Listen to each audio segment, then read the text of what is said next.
তার বাসার দরজায় লাগিয়ে রাখা উচিত। লা তাকনাতু মির রাহমাতিল্লাহ, তোমরা আল্লাহর রহমত থেকে নিরাশ হইও না, তোমরা আল্লাহর রহমত থেকে নিরাশ হইও না। ইন্নাল্লাহা ইয়াগফিরুয যুনুবা জামিআ, নিশ্চয়ই আল্লাহ সুবহানাহু ওয়া তাআলা সকল গুনাহ মাফ করে দিবেন। দেখুন এখানে আল্লাহ সুবহানাহু ওয়া তাআলার ভাষাটা খেয়াল করুন, সকল গুনাহ আল্লাহ তাআলা মাফ করবেন। তোমার উচিত হলো শুধুমাত্র লজ্জিত হয়ে, অনুতপ্ত হয়ে আর কখনো গুনাহ করবে না সে প্রতিজ্ঞা করে ফিরে আসা, ব্যাস, আর কোনো কাজ নাই। এইটুকু কাজ যদি করতে পারো তাহলে আল্লাহ সুবহানাহু ওয়া তাআলা তোমাকে অবশ্যই মাফ করবেন।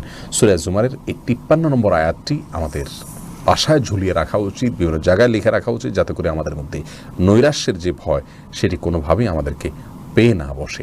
আল্লাহ তাআলা তৌফিক দান করুন, আল্লাহ তাআলা সব গুনাহ মাফ করবেন। দেখুন এমন কোনো অপরাধ না যে আল্লাহ তাআলা ক্ষমা করবেন না, শুধুমাত্র আল্লাহর রহমতের ছায়াতলে আসা দরকার, তওবা করে নিজের জীবনকে সংশোধিত করা দরকার। আল্লাহ তাআলা তৌফিক দান করুন।